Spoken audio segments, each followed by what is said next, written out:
La nouvelle année approche à grands pas et il est temps que je vous partage mon top livre 2022. J'ai réussi à faire un top 10 en trichant un petit peu et en précisant du coup que je n'ai mis que des romans ou essais, je n'ai pas mis romans graphiques, BD ni manga parce que sinon ça serait beaucoup trop long. Mais à la limite, si une vidéo de ce genre vous intéresserait, n'hésitez pas à le dire en commentaire et j'en ferai une début 2023. Après tout, ça me permettra d'avoir une vision beaucoup plus complète de l'année 2022 parce que là techniquement elle n'est pas encore finie. Mais je sais que je lirai plus de romans d'ici le 31. Néanmoins, avant d'attaquer ce top que vous attendez tous, je le sais mes petits sacripants, je tiens à vous parler d'une application de lecture. C'est une vidéo sponsorisée par Nextory et vous savez très bien maintenant que quand j'accepte une opération sponsorisée, c'est quelque chose que j'aurais acheté par moi-même s'il ne m'avait pas contacté, en tout cas qui m'intéresserait. Mais je sais ce que vous vous demandez, mais Thibaut, qu'est-ce que Nextory ? Éclaire-nous de ta lumière divine. J'exagère un peu sur le divin. Nextory, c'est donc une application de lecture.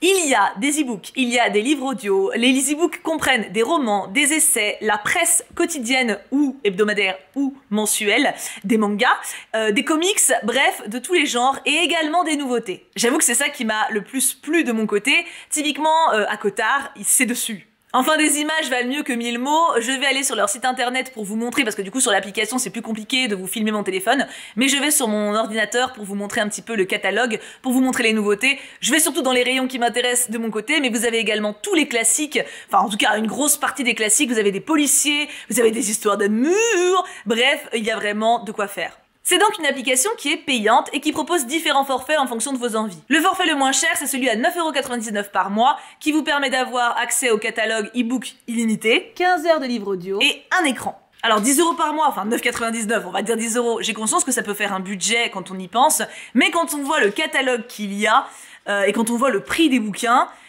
moi, personnellement, de mon côté, je trouve ça intéressant. Les e-books, j'en ai écouté un, je suis en train d'en écouter un, enfin j'ai écouté plusieurs débuts pour voir un petit peu les tonalités, quel type de voix c'était, parce que je sais que certains e-books sont lus avec des voix type Google, vous voyez.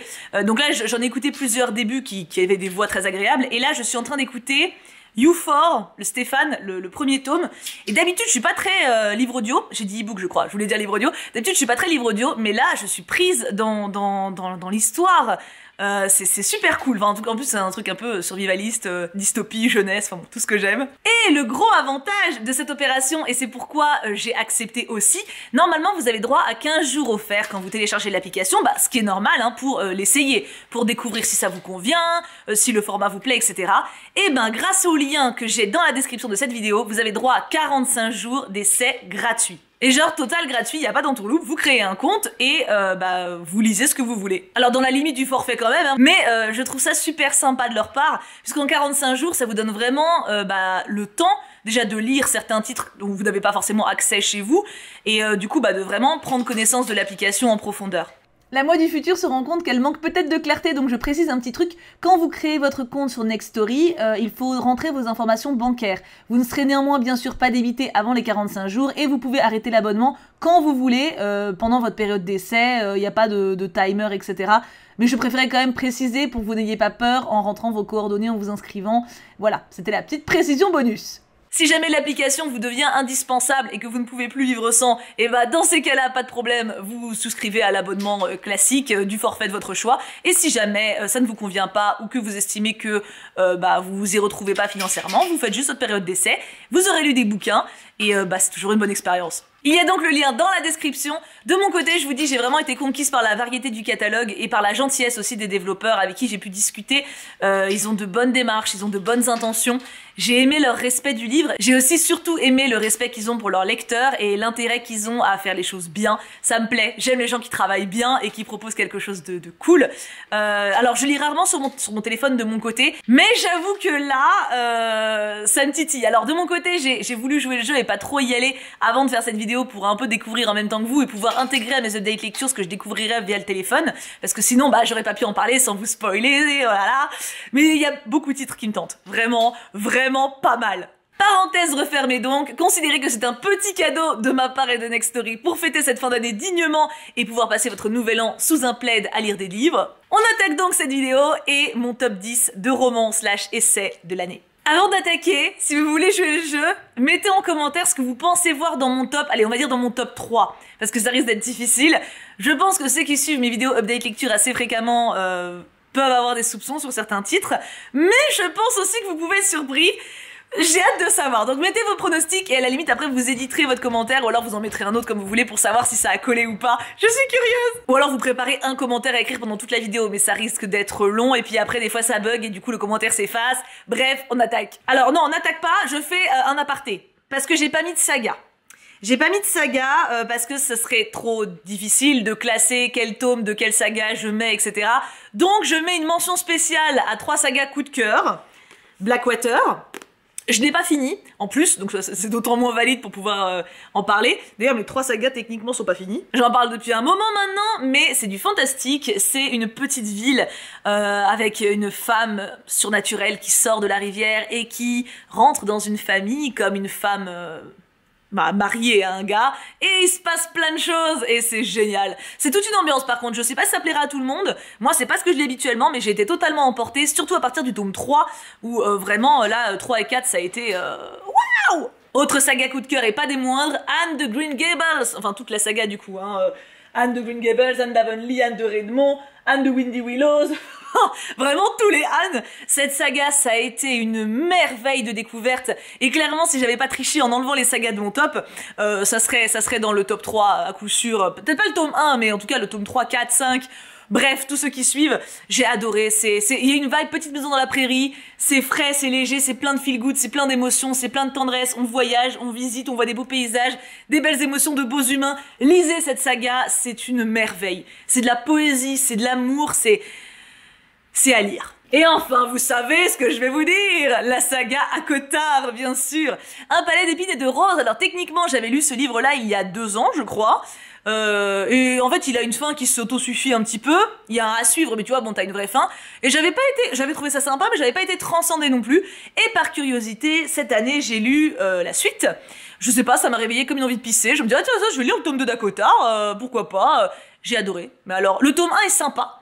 Le tome 2 est extraordinaire. Alors le tome 1 du coup c'est l'histoire d'une jeune fille qui s'appelle Fer, qui est humaine et qui se retrouve à devoir vivre avec des fae, donc des créatures un peu comme des elfes immortels avec des pouvoirs badass.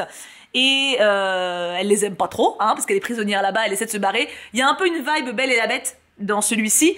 Il est sympa, franchement à lire il est sympa. Le 2, à partir du 2, ça devient génial. Vraiment, le 2, en fait le 1 reste assez classique, que ce soit dans les messages, les valeurs, les caractères des personnages, donc c'est sympa à lire, mais bon, ça te scie pas les jambes, tu vois. À partir du 2, waouh, t'as des messages qui sont bons, qui sont sains, j'adore, c'est une saga que j'adore. Mon préféré personnellement maintenant c'est le 4, qui est plus dur, mais que j'ai trouvé hyper juste humainement parlant. Dans mon ordre de préférence, du coup ça fait 4, 2, 3, 1. Le 3 est très bon aussi, mais il y a beaucoup d'action. Moi, je préfère quand ça prend un peu son temps et qu'on creuse la psychologie. Du coup, le 4 m'a beaucoup plu pour ça. Donc voilà, ça, c'est c'est un peu ma triche. J'ai pas mis les sagas dans mon top. Mais du coup, qu'y a-t-il dans mon top? En numéro 10, j'ai mis La vie invisible d'Adi Larue. Alors, je dois préciser quand même que faire ce top m'a un peu crevé le cœur. J'ai pas eu de mal à les sélectionner, les 10 titres. Enfin, 10. Un peu plus, mais vous verrez.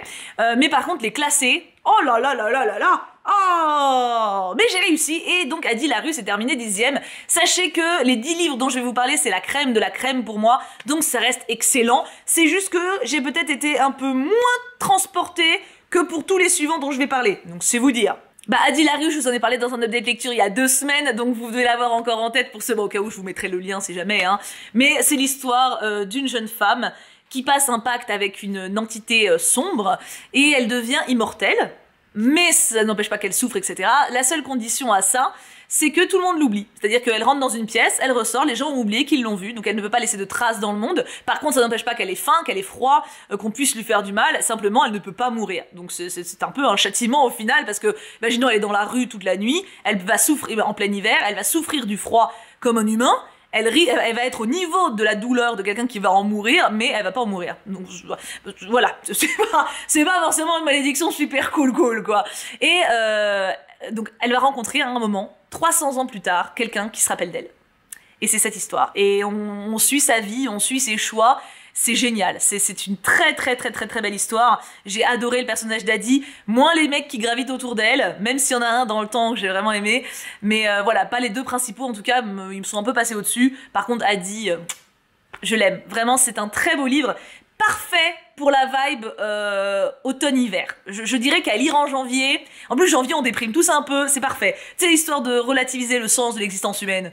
J'ai décidé motivante. En numéro 9, Bambi. Alors, il aurait pu techniquement ne pas rentrer dans cette catégorie de livres, puisque il passe plus dans les albums, mais de base, Bambi est un roman. Là, c'est-à-dire que je l'ai dans une très belle édition avec plein d'illustrations de Benjamin Lacombe. Il y en a quasiment à chaque page. Voilà, l'ouvrage en lui-même est sublime, mais c'est un roman quand même. Donc, j'ai estimé que j'avais le droit de l'utiliser dans mon top. Regardez comment c'est beau. J'ai été hyper sensible à ce roman. Honnêtement, je m'y attendais pas trop. Je m'attendais à quelque chose d'assez vieillot, parce que c'est le cas, hein, ça a été écrit à perpète, mine de rien, Bambi. Et c'est la vie d'enfant, si tu veux, donc bon, je m'attendais à quelque chose de sympathique, mais pas transcendant non plus. Et en fait, j'ai vraiment été emportée dans l'histoire. J'allais dire niveau roleplay, c'est fou, mais genre, je me suis vraiment mise à la place. Enfin, je vivais dans la forêt avec eux, et j'ai eu une empathie pour les animaux, et enfin, c'était un vrai voyage. Alors, je pense que le support a aidé, parce que les illustrations, encore une fois, sont superbes. La plume, enfin, voilà, la mise en avant du texte est très bien faite, mais le roman lui-même m'a fait ressentir des choses et m'a emporté. Alors je le mets au-dessus d'Adi, ça veut pas dire que je l'aime moins, c'est juste que quand je l'ai ressenti lui, je l'ai ressenti plus fort. J'ai été plus intimement touchée par certaines choses du texte et par la simplicité aussi de certains messages qui font toujours du bien à lire. Donc très belle histoire et en plus très bel objet livre, donc voilà pour mon numéro 9. En 8, j'ai triché, j'en ai mis 2. Oui, je l'ai fait à 2 reprises, voilà, ceci est la première. J'ai mis 2 essais. J'ai mis Beauté fatale de Mona Chollet et On ne n'est pas mec, petit traité féministe sur les masculinités de Daisy Le Tourneur.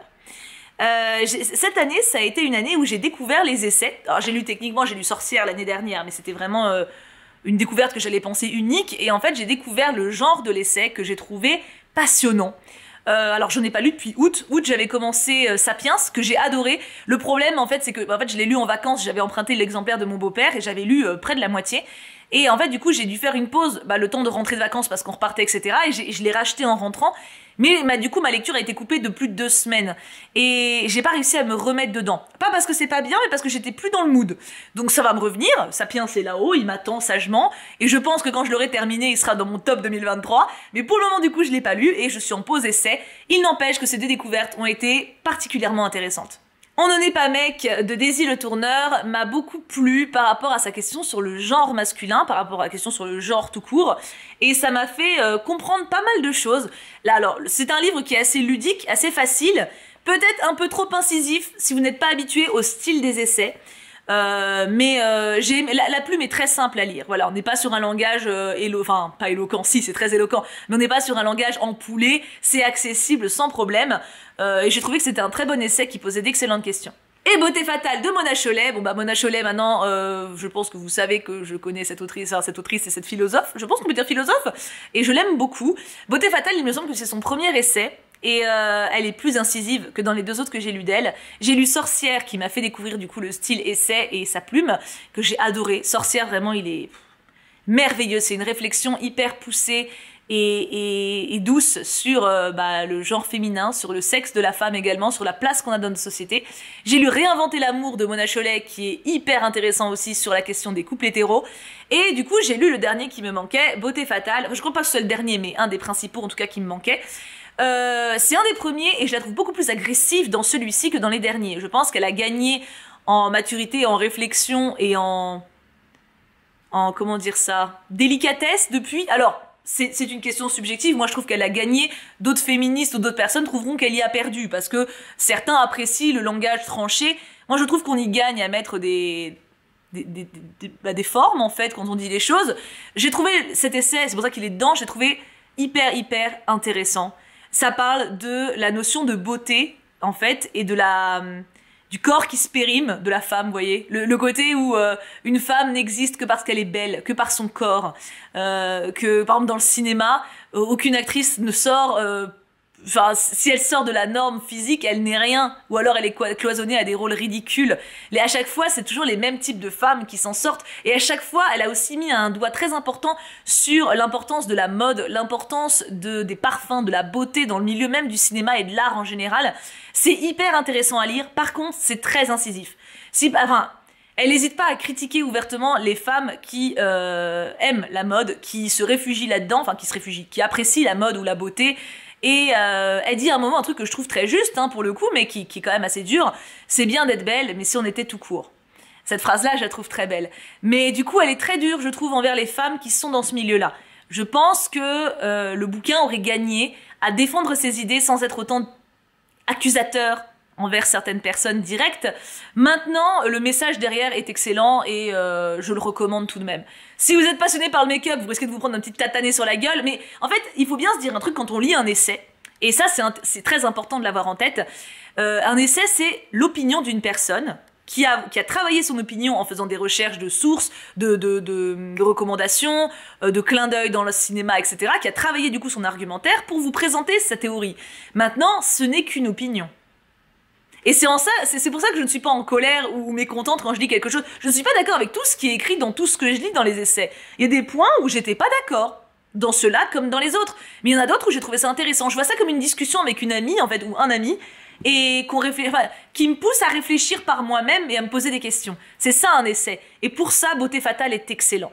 J'ai beaucoup parlé, en même temps il y en avait deux. En numéro 7, je mets Peter Pan. Alors, je glisse d'ailleurs en passant que je n'ai pas mis de relecture dans mon top. Du coup, je n'ai pas mis par exemple Les Hauts de Hurlevent ou Dracula, que j'avais déjà lu, que j'adore et que j'adore toujours, mais que du coup j'ai déjà lu il y a bien longtemps. Donc ça serait pas très pertinent. Peter Pan donc, je ne l'avais jamais lu, ça a été une découverte. Alors encore une fois, on est sur une édition absolument magnifique avec des illustrations sublimes.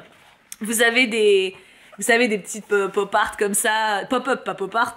Il y a aussi des trucs qui sortent en 3D. Là, vous avez la carte du pays imaginaire. Enfin voilà, l'ouvrage en lui-même, encore une fois, est sublime. Et le texte est excellent.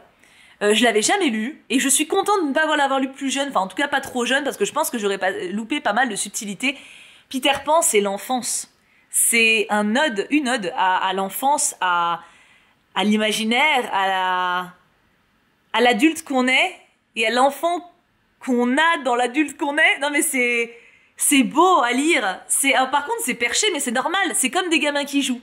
Et je sais pas si vous vous souvenez, mais quand vous êtes vous êtes oh je suis un pirate, et là on va dire qu'il y a un pont en bonbon, et puis là on va dire que le cousin c'est un crocodile. Enfin tu vois, il y a ce côté où un gamin il peut passer de droite à gauche comme ça, et c'est le cas.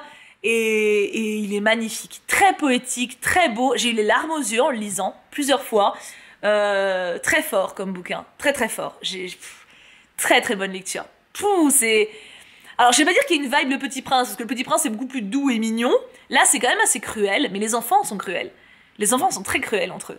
Donc je dirais que c'est un livre qui parle de l'enfance de toutes les manières possibles, qui parle aux enfants et qui parle aussi aux adultes. C'est un petit bonbon. C'est une merveille ce roman. Il est trop bien.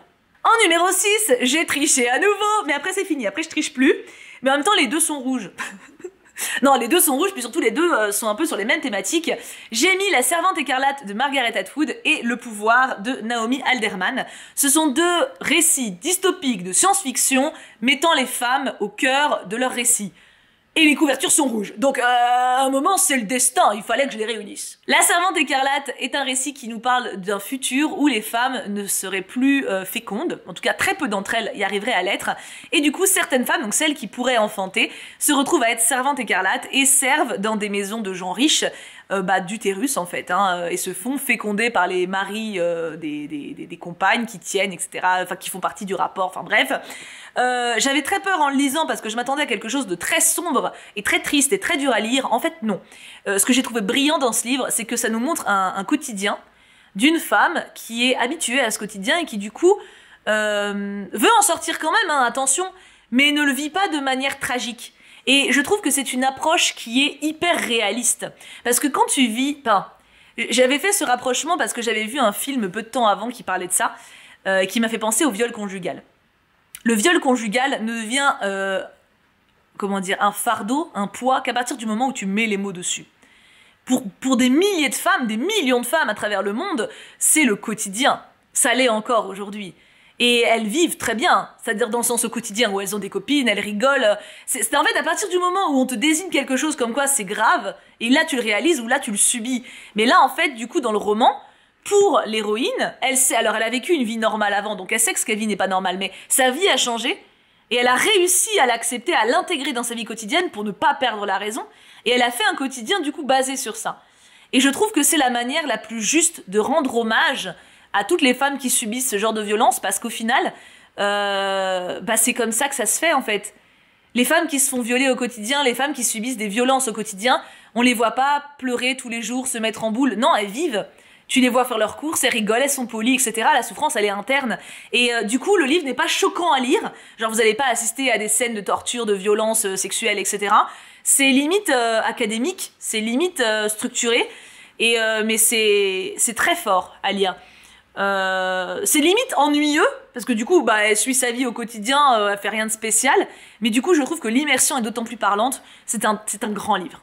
Et le second, du coup, j'ai mis Le pouvoir de Naomi Alderman, qui pose des questions très intéressantes également. Imaginez que d'un coup, les femmes aient un pouvoir qui se déclenche, du bout des doigts, elles peuvent lancer de l'électricité, elles peuvent électrocuter. Donc, ça peut être des toutes petites décharges, genre, mais ça peut être aussi genre, tu tues quelqu'un en 2 secondes, en fait. Et en fait, donc ça arrive d'un coup, par les adolescentes qui transmettent le pouvoir aux plus âgés. Et du coup, les femmes peuvent se défendre. Les femmes sont même plus fortes que les hommes. Il n'y a plus d'agression de rue, il n'y a plus de viol. Et ça change totalement la société. Ça change totalement la structure de la société, la place des femmes. Et ça pose des questions très intéressantes sur est-ce que ce serait forcément mieux? Comment ça se remet en place? Il y a aussi une très très bonne réflexion sur l'histoire. Qu'est-ce qui nous reste en mémoire? Qu'est-ce qu'on sait? Qu'est-ce qu'on sait de notre passé? Qu'est-ce qu'on sait des sociétés passées? On les voit par le regard qu'on a maintenant, mais en fait, on ne sait rien. Et c'est hyper intéressant. Vraiment, surtout si vous le lisez, lisez bien toutes les petites lettres à la fin. Il y a des petits trucs à la fin, des mails, des lettres, des extraits de texte. Lisez bien jusqu'au bout. Et pareil au début. Au début, vous n'allez pas trop comprendre. Il y a des échanges de mails. Ne les sautez pas. Lisez-les. C'est hyper intéressant et hyper important pour la suite. Très très bon livre également, que je mets donc en 6e place avec La Servante écarlate. J'ai adoré ces 2 dystopies. On arrive au top 5. Et alors là, je me demande si vous les avez. Je pense que oui, mais who knows? En numéro 5, je mets Mémoire de la forêt de Michael Brun-Arnaud, je ne sais pas comment il veut qu'on prononce son nom, je suis désolée. J'ai été tellement touchée par ce bouquin. Alors c'est un livre jeunesse, qui parle du coup de ce renard, qui est un libraire, et de la taupe qui est ici, qui est une vieille taupe, qui est atteinte de la maladie de l'oubli, et qui va dans la librairie du renard pour récupérer un livre qu'il avait déposé bien des années avant, où il racontait son histoire. Mais le livre n'est plus là, et les 2 amis vont partir en quête pour retrouver les souvenirs de la taupe et retrouver son ouvrage. C'est un livre d'une beauté. Alors déjà, le livre en lui-même, encore une fois, est très joli. C'est un livre jeunesse, et vous avez des illustrations à l'intérieur. Alors attendez, j'essaie de vous en trouver une qui vous spoilera pas, ou ça vous spoil rien du tout. Voilà, donc vous avez des illustrations qui ponctuent les pages à certains moments. C'est un livre jeunesse d'une profondeur et d'une tristesse. Ouf. Alors j'ai pas pleuré quand je l'ai lu parce que j'étais dans une phase où je n'arrivais pas à pleurer. Oui, ça arrive. Mais en temps normal, je pense que j'aurais eu au moins les larmes qui perlent, vous voyez. Ça a été une lecture tellement belle, tellement touchante, tellement bien écrite sur la vieillesse, sur l'amitié, sur l'amour, le temps. C'était merveilleux. C'est une très très belle lecture. Attention si vous êtes sensible à tout ce qui est sujet de personnes âgées, de mémoire, d'Alzheimer, enfin d'équivalent d'Alzheimer. Mais en même temps, ça peut être cathartique de lire ça. Vous voyez ce que je veux dire? Il y a des sujets, des fois, ils sont difficiles. Et en même temps, quand ils sont bien abordés, même si c'est difficile pour nous, ça nous enlève un poids en même temps. Et moi, j'ai un peu ressenti ça en le lisant. Voilà, c'était magnifique. Et il va y avoir un 2 très bientôt. En numéro 4, je mets l'essai que je conseille à tout le monde pour commencer ce genre-là, Le cœur sur la table de Victoire Tuelion. Alors pourquoi je le recommande? Pour plusieurs raisons. Déjà, il traite de plein de choses. C'est passionnant. Il existe également en podcast. Si jamais vous voulez le chercher, Spotify, Deezer, à mon avis, vous le trouvez un peu partout. C'est hyper intéressant. En fait, Victoire, du coup, fait des émissions axées sur une thématique différente à chaque fois. Elle partage son vécu, son ressenti, et elle prend le témoignage du coup de plein de gens qui donnent leur avis et ressenti à eux. Et l'essai en lui-même est construit de manière hyper cool. Donc je vous montre par exemple le plan cul et la vieille fille à chat. Donc ça c'est une thématique qui parle donc de sexualité, des clichés qu'on a par rapport au sexe, par rapport aux attentes que la société a de nous. Et là tout ça, on a un croisement entre les témoignages et l'idée de Victoire, en tout cas ses arguments, ses points de réflexion, etc. Après, vous avez là du coup des témoignages, uniquement des témoignages de plusieurs personnes qui parlent de leur vécu par rapport à toute cette thématique. Et une fois que les témoignages sont terminés, vous avez quelques pages, donc une page de source. Comme je vous l'ai dit, les essais, en fait, c'est une personne qui écrit un bouquin, qui partage son opinion, son idée, et qui se base sur d'autres textes pour appuyer son idée. Donc là, vous avez les sources sur lesquelles elle s'est appuyée, et là, vous avez des supports culturels qui font référence à ces idées.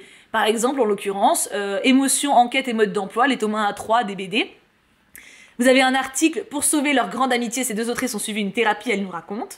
Une page Instagram d'une autrice et journaliste qui partage des récits personnels sur le sexe et l'amour avec des éclairages politiques antiracistes et féministes. Et en fait, vous voyez, ah bah tiens, il y a Sorcière de Mona Chollet. Et en fait, à chaque thématique du coup qui est abordée, à chaque chapitre, elle fait ça. Et la fois d'après, c'est Cendrillon, Platon et une moitié d'orange. Et en fait, à chaque fois, vous avez du coup... Alors, vous voyez, ce qui est très bien, c'est que ça se découpe de manière hyper claire. Donc, quand vous le lisez, vous pouvez très bien lire un chapitre, faire autre chose, lire autre chose, relire un chapitre. C'est pas difficile, du coup, de couper ce bouquin. Donc, pour commencer, c'est très bien. La construction est très claire et ça se lit hyper facilement. Et en plus de ça, les thématiques abordées sont incroyablement pertinentes, justes, et ce, quel que soit votre genre, votre sexe, votre orientation sexuelle. C'est une pépite, ce bouquin. Et je sais qu'il existe un autre, c'est Les couilles sur la table, je crois, et je veux me le procurer, même si là, je suis pas en phase essai, donc j'attends. Il faut que je descende un petit peu ma palle, parce que y a de quoi faire. Mais du coup, voilà, Le cœur sur la table, excellente lecture. Et on arrive au top 3. Alors, c'est 3 romans. Les devinez-vous. Ah, je sais pas, j'aimerais trop savoir ce que vous avez dans vos têtes, là. En numéro 3, je mets La nuit où les étoiles se sont éteintes. Ça a été une surprise incroyable, ce bouquin. Je m'attendais pas... Alors, on me l'a offert. Non, attendez, qui c'est qui me l'a offert? Émilie Floch. Émilie Floch m'offre toujours des bons bouquins. Je m'attendais pas à l'aimer autant. J'avoue que j'avais un peu un a priori, au contraire, en mode... Ok, c'est des ados, un peu trauma, un peu chiant. Vous savez que je fuis ce genre de truc en temps normal. Ça. Mais c'est tellement bien écrit. Oh là là, oui. C'est l'histoire en gros de Finn qui a une maman en prison et qui déménage du coup pour vivre avec son oncle et qui essaie d'avancer, de se construire. C'est... Ah là là, Merlin, mais fais pas tomber le trépied. Je suis tombée en amour sur le personnage de Finn. Je trouve qu'il est... Alors il est sombre, très sombre, plus sombre d'ailleurs que ce que je lis habituellement comme type de héros, hein. Mais je l'ai trouvé très juste. Dans sa souffrance, dans sa façon de la gérer, il se fait des amis, il a un groupe d'amis qui est hyper bien écrit aussi. Enfin, tout est bien écrit. J'ai pleuré dans ce livre, j'ai pleuré et je le mets un petit peu sur la même ligne que Aristote et Dante. Et je le préfère à Aristote et Dante. Aristote et Dante, je pense qu'ils sont trop jeunes pour moi, dans le tome 1, en tout cas j'ai pas encore lu le tome 2, mais que j'ai en pâle d'ailleurs, mais ils sont un peu trop jeunes pour moi et il y a un peu trop de non-communication. Et je sais pas, je trouve que là, Finn, alors que Finn communique pas, c'est pas logique ce que je dis, mais il existe plus, je sais pas comment dire, j'ai un amour pour ce mec. Bravo pour ce bouquin. Pour moi, ça a réussi à faire exister des personnages dans un récit contemporain, ce qui est pas toujours gagné pour moi, et j'ai été hyper touchée. Vraiment hyper touchée. C'était beau comme tout, c'était triste. C'était triste, mais ça fait partie des tristesses qui, pareil, t'enlèvent une petite épine du cœur, je trouve. Je trouve que quand tu lis, t'es triste, mais en même temps, tu sens que ça te soigne quelque chose. C'est un très bon livre. En numéro 2, Sorcery of Swords. Qu'est-ce qu'il est bien écrit, ce bouquin. Oh là là là là. J'ai hésité à le mettre en top 1, mais il y a autre chose au top 1. Non, mais il le mérite. Il le mérite. Je suis très fan de la plume de Margaret Rogerson. Parce que du coup, j'ai lu aussi Enchantment of Ravens, que je trouve plus simplement écrit, mais tout aussi beau. Vraiment, cette femme écrit, mais je suis fan de son style. Sorcery of Swords, c'est une histoire de fantasy. C'est une histoire, c'est une histoire avec une super jeune femme, Elisabeth, si je dis pas de bêtises, parce que du coup il n'y a pas le résumé, mais je crois que c'est Elisabeth, je crois. Elisabeth qui du coup est orpheline et est élevée dans une bibliothèque, et elle a une affinité avec les bouquins, enfin en tout cas c'est des bouquins magiques, des grimoires, elle est habituée à travailler avec eux, elle s'est déchargée de s'en occuper, et elle se retrouve dans quelque chose de très grave pour son monde, et elle va se battre. Et elle va pas se battre seule. Et j'ai adoré ce livre. Alors la plume y a beaucoup joué, honnêtement. La plume est magnifique. Je trouve que vraiment il y a des descriptions, tout est, il y a un soin apporté à chaque mot qui fait du bien. On sent que c'est réfléchi, on sent que tout est travaillé. C'est beau à lire vraiment. Les personnages sont bien. Ils sont cool. Oh là là, il y a un top 3 de personnages qui est... Vous voyez, comme je vous disais, pour Adi, par exemple, pour Adi Larue, j'ai adoré le personnage d'Adi Larue, mais les deux mecs qui gravitent autour d'elle m'ont pas emballé. Là, les deux mecs qui gravitent autour de Elisabeth sont mes bébés. Je les adore, et je les ai adorés très vite. C'est un mélange vraiment de plein de choses réussies. Il y a de l'amour, il y a de l'action, il y a une femme forte, mais pas stupide. Et attention, quand je dis femme forte, c'est pas « Ouais, je connais rien, mais je fonce parce que moi, je suis forte !» Non, ça, c'est femme conne, ça. Faut arrêter de nous faire des héroïnes comme ça. Vraiment, arrêtez de faire ça. Et le prince cruel, tome 2. Mais là, non, elle est forte, mais elle a ses fêlures. C'est-à-dire que des fois, elle se fait niquer. Dans le sens figuré du terme, ça, bande de dégueulasse. Des fois, elle est impuissante. Et elle le sait. Et bah, du coup, elle espère. Et du coup, elle fait ce qu'elle peut. Et c'est ça que je veux. Je veux des gens qui font ce qu'ils peuvent et pas qui font l'impossible. Et je trouve que ce livre est très juste. Humainement parlant, au niveau du talent, il est très bien écrit et l'univers est très riche. Je suis très fan. Voilà. Donc mon top 2 de l'année, Sorcery of Thorns. Et le top 1 maintenant. Ah bah, on arrive au top 1. Qu'est-ce qui va se passer? Qu'est-ce qui va arriver en top 1? La maison au milieu de la mer, Céruléenne. Ah, ce livre. Je l'ai lu quand j'étais en vacances, dans la maison avec tous nos amis de Paris, où on était 12 dans une baraque avec une piscine et tout le monde brassait tout le temps à gueuler. Ouais, t'es en vacances avec 10 mecs, quoi, et non, 8 mecs, 9 mecs, bon, beaucoup de mecs et quelques meufs. Heureusement, maintenant qu'il y a les copines, je suis plus la seule meuf, mais bon. Du coup, on fait un bon crew féminin. Bref, c'est la parenthèse, mais du coup, je l'ai lu dans cette ambiance-là, et moi, j'étais plutôt triste. C'était pas des vacances, alors c'était des vacances très agréables, mais j'étais dans un mood assez difficile par rapport à plusieurs choses que j'affrontais de mon côté. Et j'étais dans ma phase où j'arrivais pas à pleurer, justement. Et c'est un livre qui m'a vraiment tendu la main pendant toute cette période. C'est un livre... Vous voyez le feel good? Vous voyez l'amour? C'est ce livre.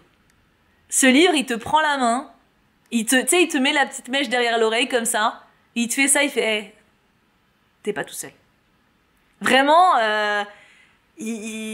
Alors c'est l'histoire du coup, parce que je vous dis même pas de quoi ça cause, mais c'est l'histoire de Linus, un monsieur de 40 ans qui a une vie de fonctionnaire et qui s'occupe d'aller vérifier les pensionnats magiques où il y a des enfants magiques avec des pouvoirs et vérifier que du coup bah tout le monde, les enfants soient bien traités, les enfants soient heureux, vous voyez, une sorte d'inspecteur d'éducation quoi. Et puis que les enfants se fassent pas de conneries aussi parce que bon, les enfants magiques voilà. Et c'est un bon élément. Bon, il a une vie, c'est un peu chier, hein, bah, il est fonctionnaire, il rentre chez lui, il est tout seul, il a son chat. Il s'emmerde, quoi, mais bon, la vie passe, les jours passent. Et à un moment, comme il fait bien son taf, et qu'il fait des très bons rapports, voilà, les supérieurs sont très contents de ses rapports, il l'envoie dans une mission secrète. D'habitude, ces missions durent une journée ou deux, tu vois, il va dans l'orphelinat, il contrôle, il repart. Et bah là, enfin, l'orphelinat, les foyers. Et là, en fait, il l'envoie pour 1 mois dans cet endroit. Et cet endroit, c'est un foyer pas comme les autres, avec des enfants pas comme les autres, et avec un directeur pas comme les autres. Et c'est génial. C'est du bon, ce livre. C'est du bon. Ça parle de tolérance. Ça parle d'amour dans tous les sens du terme. Ça parle... alors, il y a de la romance queer. Je sais que pour beaucoup, c'est quelque chose qui vous touche, donc je vous le mentionne. Mais c'est pas l'étiquette qu'on met dessus qui compte, justement. C'est ça qui est beau dans ce livre, c'est que pour moi, il n'y a pas d'étiquette sur n'importe quoi. C'est juste là, quoi. C'est juste la vie. Et c'est C'est un bonbon ce bouquin, c'est un gros câlin, et c'est pour ça que c'est mon top 1. Oups, en fait, il y a une petite lecture de dernière minute qui s'ajoute en première place. Et je triche un peu, mais vous allez comprendre que pas trop. Je me suis acheté le dernier roman de Teji Klune, du coup, le même auteur que La Maison au milieu de la mer cyruléenne, et je n'ai pas pu résister, je l'ai lu dès que je l'ai ramené à la maison. Je n'ai pas attendu de vous le montrer en book haul, chose que je ne fais jamais. Mais là, je sais pas, il y avait quelque chose qui me disait que je voulais et pouvais le lire maintenant. Ça a un côté un peu Scrooge, ça a un côté un peu... où ça parle d'un homme qui passe à côté de sa vie et qui se rend compte, avec la venue de certains types de fantômes, que bah il y a des choses à changer, que en fait la vie c'est pas forcément juste d'être passif ou même d'être cruel, c'est aussi tout simplement de vivre, d'aimer, d'être heureux, d'accepter d'être aimé aussi. Sous la porte qui chuchote, c'est un roman qui parle de la mort, mais qui parle aussi de l'amour. Cet auteur, il a un don avec les mots, il a un don avec l'humain, il a un don avec les émotions. J'ai été transportée à ma lecture et là je l'ai terminée il y a quelques minutes. Je me sentais pas de sortir cette vidéo de 2022 sans le mettre dedans. Donc voilà, Sous la porte qui chuchote, en première place de mes livres de l'année. Alors je viens de le lire, donc il y a sans doute pas assez de dézoom, mais je pense honnêtement qu'il ne démérite pas de sa place. Et j'ai fini! Oh, c'est quand même une très longue vidéo. Bon, après j'ai fait une petite pause pour boire, donc ce sera peut-être pas si long que ça. Alors, je veux vos avis. Est-ce que vous vous attendiez à ce top 10? Bon, top 10 un peu triché, mais top 10 quand même. Et quels sont les livres dont je vous ai parlé qui vous ont tenté? Est-ce qu'il y en a là dont je vous ai parlé déjà que vous avez lu? Parce que si oui, dites-moi si vous ressentez la même chose que moi. Et si jamais vous ne les avez pas lus, est-ce que je vous ai donné un petit peu envie d'en découvrir certains? J'espère. Et j'ai hâte d'avoir vos retours en commentaire. Je vous fais tout plein de bisous. Je ne sais pas au moment où je tourne s'il y aura une autre vidéo avant la nouvelle année. De tous les cas, de toute façon, on se retrouvera en stream d'ici là, c'est sûr.